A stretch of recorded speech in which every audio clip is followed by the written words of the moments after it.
kaya naik Mercy, cowok kaya ganteng naik Mercy, cewek cantik gembel itu selalu nggak adil ya, selalu cowok gantengnya kaya, cewek cantiknya gembel gitu.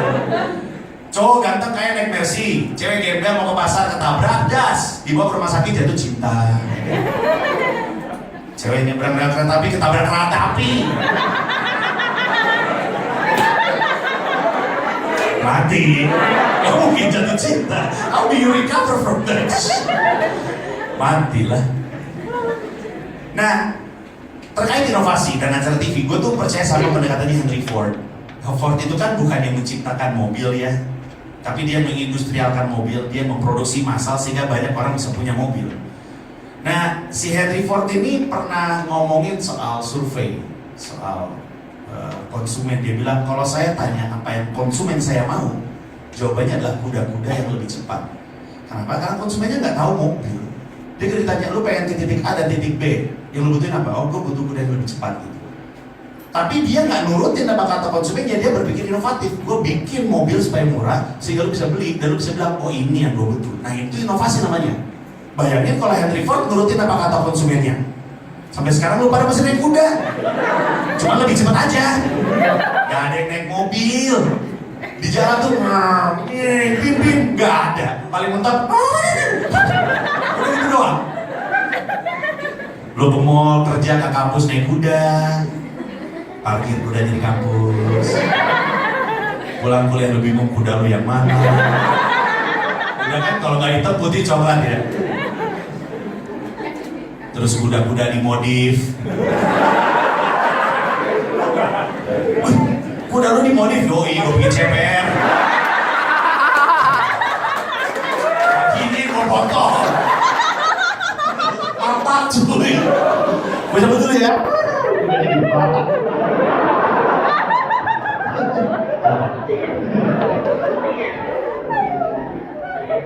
Terus lagi ini udah di stop sama polisi. Mohon maaf, boleh lihat SIM dan STNK? Mohon maaf nih Pak ya. Ini STNK tulisannya udah bapak coklat nih. Saya lihat hijau metalik nih Pak. Saya body. Terus mahasiswa resah karena harga rumput dunia tinggi.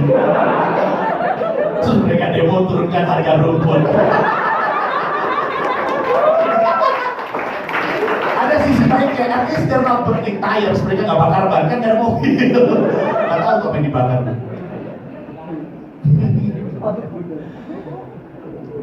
Salah satu alasan terkuat kenapa gue nggak percaya rating adalah gue susah untuk percaya sama lembaga rating Indonesia.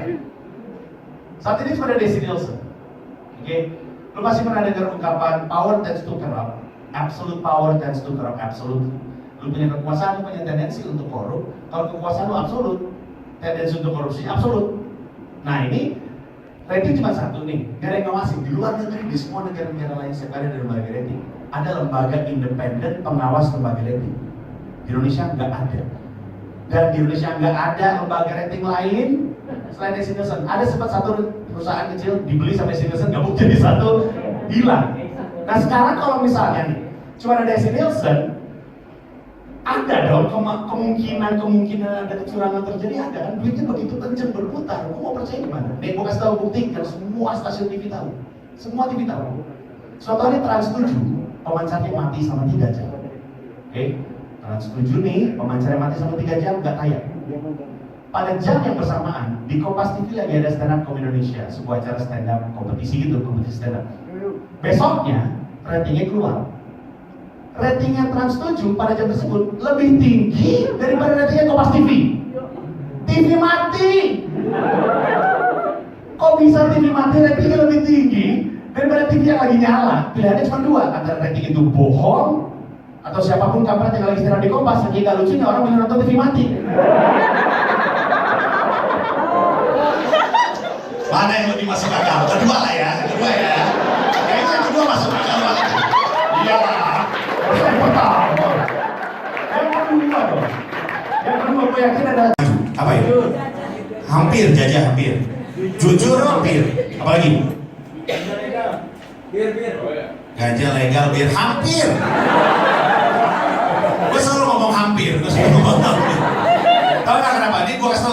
guru-guru yang ada di sini. Kalau guru-guru melempar pertanyaan, muridnya jawab sesuatu sudah salah, muridnya berhenti mikir. Tapi kalau udah hampir, masih mikir terus gitu.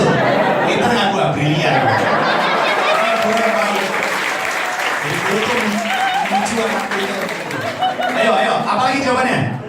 Yang tadi masih hampir kategorinya. Yuk apa? Lem.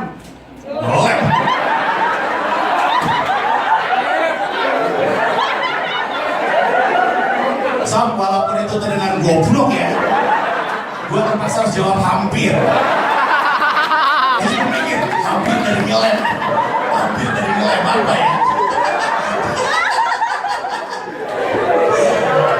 Ayo, teman lesson plan. Ayo apa kira-kira? Apa yuk? Medianya masih norak, hampir. Itu curhat atau gimana sih? Ayo, apa lagi? Gaji hampir. Transportasi hampir. Nyaris. Keinginan termaju hampir. Capek ya. Bangsa nih, satu hal yang bangsa lain sudah lakukan, yang kita belum lakukan sebagai sebuah bangsa sehingga kita tidak semaju mereka.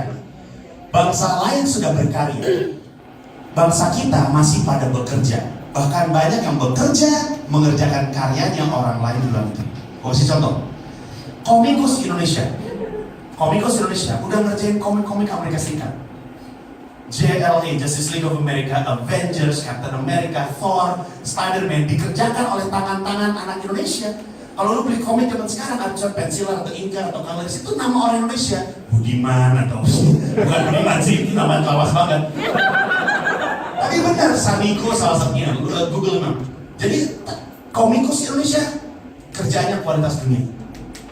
Kalau lu nonton film animasi, Inside Out, The Croods atau apapun lah itu, lu tungguin kredit title-nya, terus kan muncul animatornya tuh, namanya kan ratusan, dan mereka suka outsource.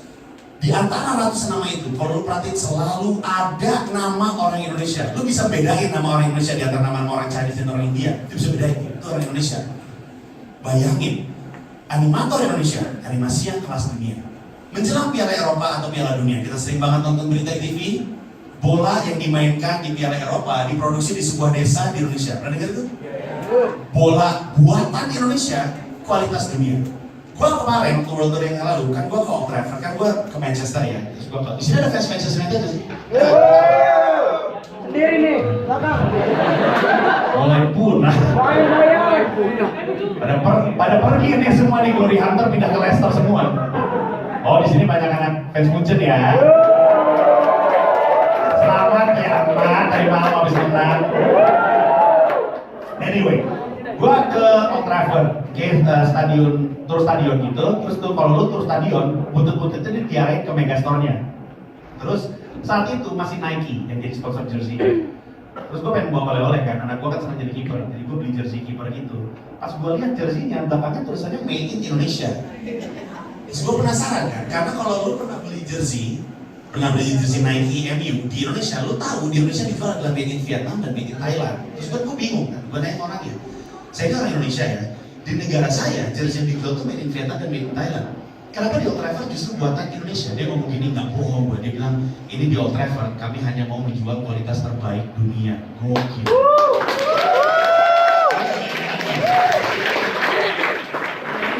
Jadi pada zaman itu, gue nanya langsung sama dia, pada zaman itu waktu Nike masih jadi sponsor jersey-nya Manchester United, jersey yang dipakai pemain MU tanding di lapangan itu buatan Indonesia. Bagus. Gak pernah kita lihat turunnya mengambil penalti itu gatel-gatel karena bahannya.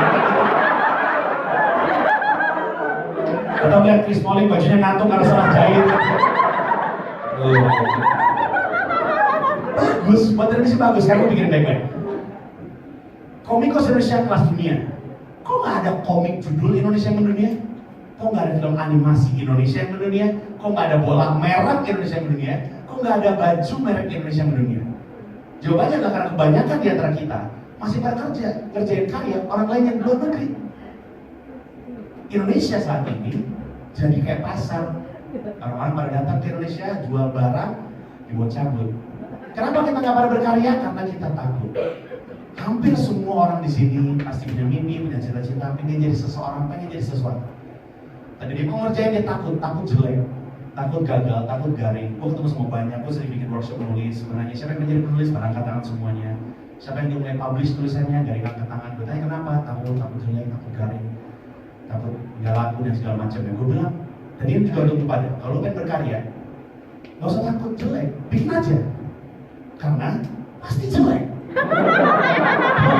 Jadi gini, karya pertama yang lo bikin pasti jelek. Karena kunci dari berkarya adalah mulai dulu aja, lalu bikin yang lebih baik. Karya pertama lu udah pasti jelek. Mana ada anak dikasih kanvas, chattingnya, Mona Lisa? Nggak mungkin. Nggak ada, itu nggak pernah terjadi. Justin Bieber kan nulis lagunya sendiri. Waktu dia pertama kali nulis lagu, alay pasti. Orang sekarang aja masih alay. Waktu yomin, apa sih tuh? Alay.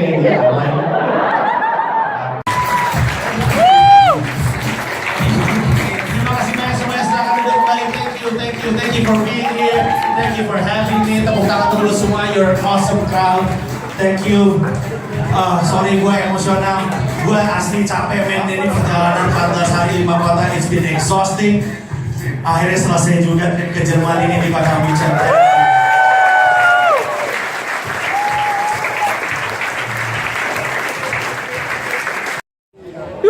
Udah di luar, udah foto-foto, udah semuanya. Tadi tangan Aing gemeteran, dibilang tangan lu jangan gemeteran ya, ada deg-degan.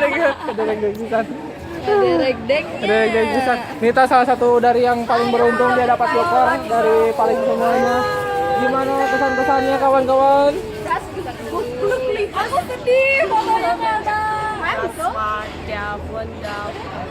Aji itu ngakak banget lah, 1,5 jam, gokil. Sekarang kita mau istirahat, mau capek, udah capek. So, like, comment, subscribe buat video lainnya. Ini vlog yang penting untuk belajar hidup seks bebas. Oke.